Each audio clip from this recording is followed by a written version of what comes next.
একজন একটা কথা কইছিল যে দেশটা কিন্তু আমরা এখন রাজা তুলিয়া দিলাই মনে, যদিও তারা রাজা নাই তারপরেও যদি আপনি রাজা হিসাবে তারারে ধরেন তাহলেও তারা দেশ আপনারা চেয়ে বালা চালাইতে পারবো। কারণ আপনারা তো দেশ চালাইছেন, দেশে কোনো নিয়ম কারণ আপনারা কি মানছিলা? তো এখন তো আমরা একবার দেশটা দিয়া দেখি না তারা কিভাবে চালায়।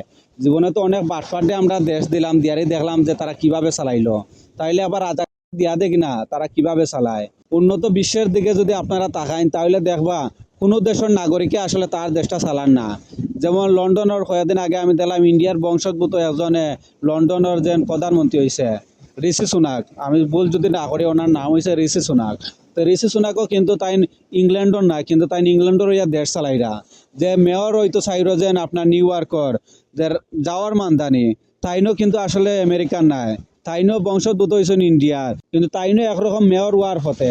হয়তো টুডে টুমোরো নির্বাচনটা হয়ে গেলে তাইনও একরকম মেয়র হয়ে যাবা। আমার কথা হয়েছে এই যাওয়ার মানদানি যদি অন্য দেশের ইয়া যদি নিউ ইয়র্কের যে মেয়র হইতে পারে, ঋষি সুনাক যদি অন্য দেশের মানুষ ইয়া যদি ইংল্যান্ডের মতো একটা জায়গার প্রধানমন্ত্রী হইতে পারে, তাহলে আমরা দেশের যে তারা তো ওই দেশের রাজার, তারা তো ওই দেশেই বসবাস করে। তো একবার আমরা ক্ষমতাটা দেয়া দেখি না তারা কিভাবে চালাইতে পারে।